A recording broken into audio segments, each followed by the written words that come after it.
Welcome and thank you for joining me for day 85 of Bible in a Year New International Version. Today we will be going over 1 Samuel 17 and 18.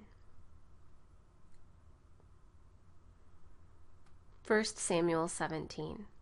Now the Philistines gathered their forces for war and assembled at Socoh in Judah. They pitched camp at Ephes-dammim, between Socoh and Azekah. Saul and the Israelites assembled and camped in the valley of Elah and drew up their battle line to meet the Philistines. The Philistines occupied one hill and the Israelites another, with the valley between them. A champion named Goliath, who was from Gath, camped out of the Philistine camp. He was over 9 feet tall. He had a bronze helmet on his head and wore a coat of scale armor of bronze weighing 5,000 shekels. On his legs he wore bronze greaves, and a bronze javelin was slung on his back. His spear shaft was like a weaver's rod, and its iron point weighed 600 shekels. His shield-bearer went ahead of him. Goliath stood and shouted to the ranks of Israel, "Why do you come out and line up for battle? Am I not a Philistine, and are you not the servants of Saul? Choose a man and have him come down to me. If he is able to fight and kill me, we will become your subjects. But if I overcome him and kill him, you will become our subjects and serve us." Then the Philistines said, "This day I defy the ranks of Israel. Give me a man and let us fight each other." On hearing the Philistine words, Saul and all the Israelites were dismayed and terrified. Now David was the son of an Ephrathite named Jesse, who was from Bethlehem in Judah.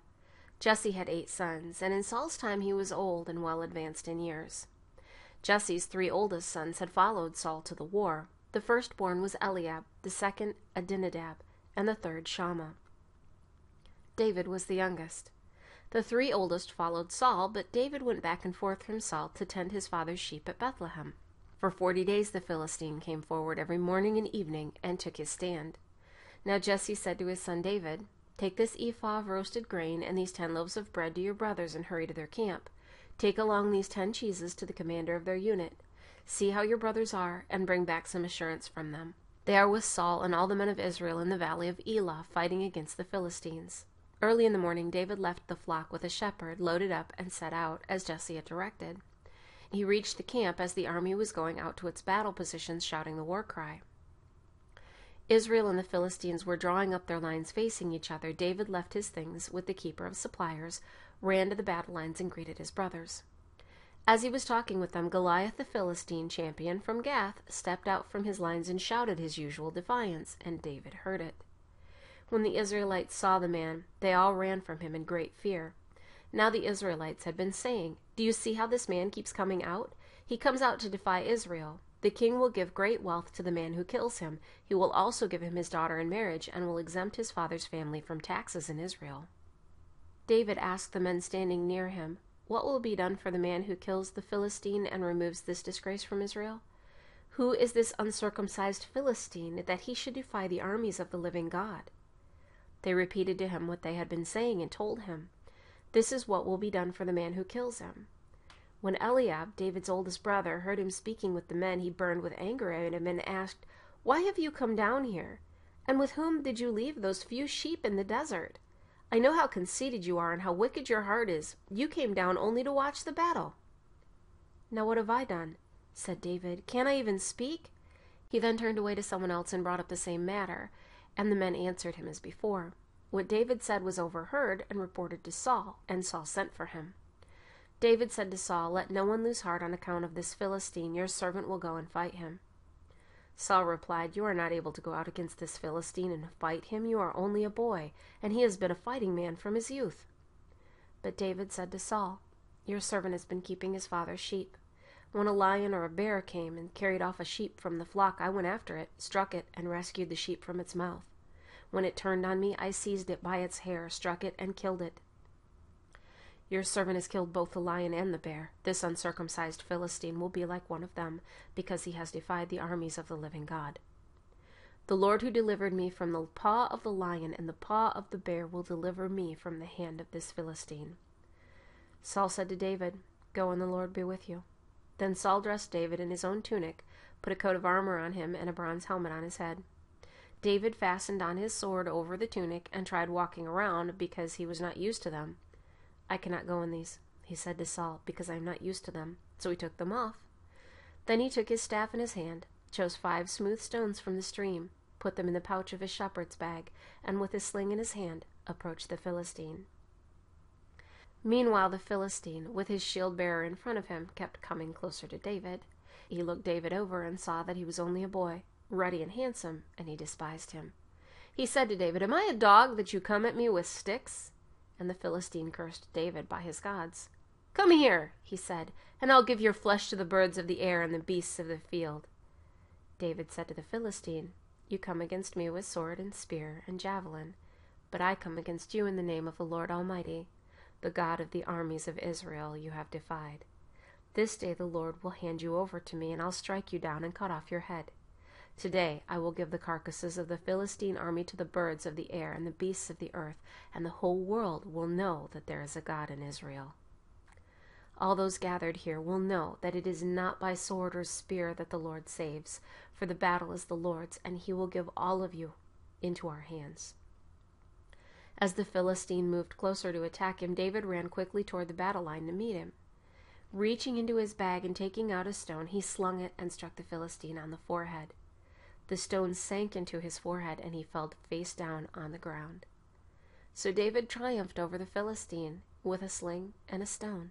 Without a sword in his hand, he struck down the Philistine and killed him. David ran and stood over him. He took hold of the Philistine's sword and drew it from the scabbard. After he killed him, he cut off his head with the sword. When the Philistines saw that their hero was dead, they turned and ran. Then the men of Israel and Judah surged forward with a shout and pursued the Philistines to the entrance of Gath and to the gates of Ekron. Their dead were strewn along the Shaaraim road to Gath and Ekron. When the Israelites returned from chasing the Philistines, they plundered their camp. David took the Philistine's head and brought it to Jerusalem, and he put the Philistine's weapon in his own tent. As Saul watched David going out to meet the Philistine, he said to Abner, commander of the army, "Abner, whose son is that young man?" Abner replied, "As surely as you live, O king, I don't know." The king said, "Find out whose son this young man is." As soon as David returned from killing the Philistine, Abner took him and brought him before Saul, with David still holding the Philistine's head. "Whose son are you, young man?" Saul asked him. David said, "I am the son of your servant Jesse of Bethlehem." 1 Samuel 18. After David had finished talking with Saul, Jonathan became one in spirit with David, and he loved him as himself. From that day Saul kept David with him and did not let him return to his father's house, and Jonathan made a covenant with David because he loved him as himself. Jonathan took off the robe he was wearing and gave it to David, along with his tunic and even his sword, his bow, and his belt. Whatever Saul set him to do, David did it so successfully that Saul gave him a high rank in the army. This pleased all the people and Saul's officers as well.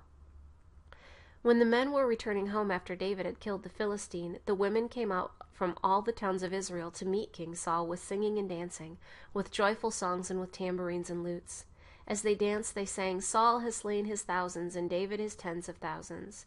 Saul was very angry. This refrain galled him. "They have credited David with tens of thousands," he thought, "but me with only thousands. What more can he get but the kingdom?" And from that time on, Saul kept a jealous eye on David. The next day an evil spirit from God came forcefully upon Saul. He was prophesying in his house while David was playing the harp, as he usually did. Saul had a spear in his hand, and he hurled it, saying to himself, "I'll pin David to the wall." But David eluded him twice. Saul was afraid of David because the Lord was with David, but had left Saul. So he sent David away from him and gave him command over 1,000 men, and David led the troops in their campaigns. In everything he did, he had great success because the Lord was with him. When Saul saw how successful he was afraid of him. But all Israel and Judah loved David because he had led them in their campaigns. Saul said to David, "Here is my older daughter, Merab. I will give her to you in marriage. Only serve me bravely and fight the battles of the Lord." For Saul said to himself, "I will not raise a hand against him. Let the Philistines do that." But David said to Saul, "Who am I, and what is my family or my father's clan in Israel, that I should become the king's son-in-law?"